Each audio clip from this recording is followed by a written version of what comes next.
4. Ienāciet! Labdien! Labdien! Mani sauc Benjamins. Viņai ienāca ar smiekliem iekšā. Labdien, mani sauc Benjamins Kārklins, un es esmu psihoterapeits, man ir liela pieredze. Kā jūs sauc? Mani sauc Iezariņa, un man ir ļoti bail no Rīgas kausiem. Es nezinu, kāpēc. Un es cerēju, ka jūs varēsiet atrisināt manu problēmu. Nu, man ir viena ideja tāda, ielīst jūsu smadzenēs un noskaidrot.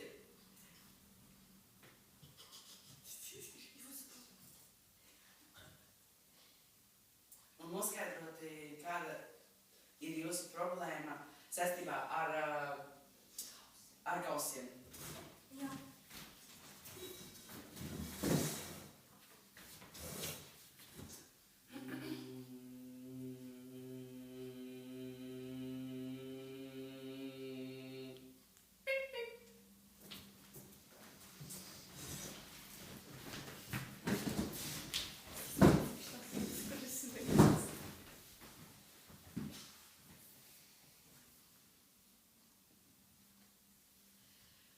Mani sauc Inese Kalniņa, man ir 35 gadi, un es nodarbojos ar trušu barošanu. Visu dzīvi es dzīvoju ar vecākiem un nomiru savās vecāku mājās.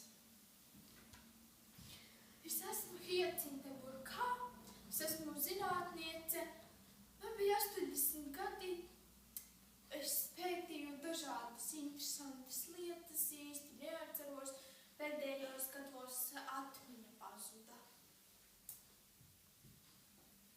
Labdien, mani sauc Alisa Sieniņa, un man ļoti patīk suņi.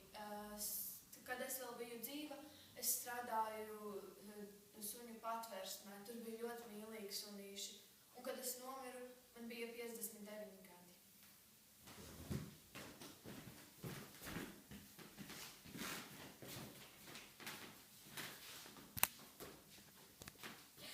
Sveika, Doma, beidzot esi klāt.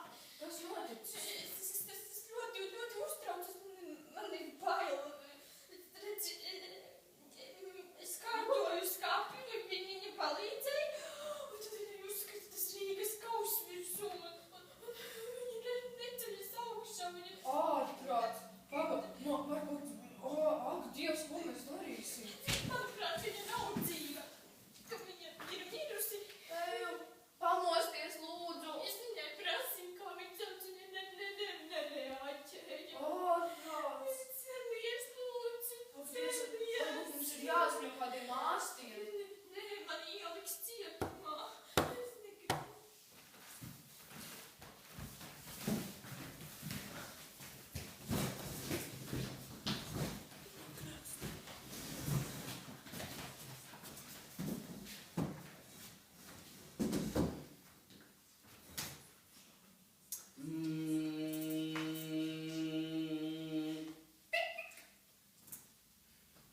Es neko nesapratu. Nu, jā, es tā arī īsti nesaprotu, tur bija tāda problēma, jums tas smadzeņu darbība bija tāda stiprākā nekā visiem parastiem cilvēkiem. Es domāju, ka mums ir tāda jauna metode izdomāt. Kādi? Mēs tur pamēģināsim viņu.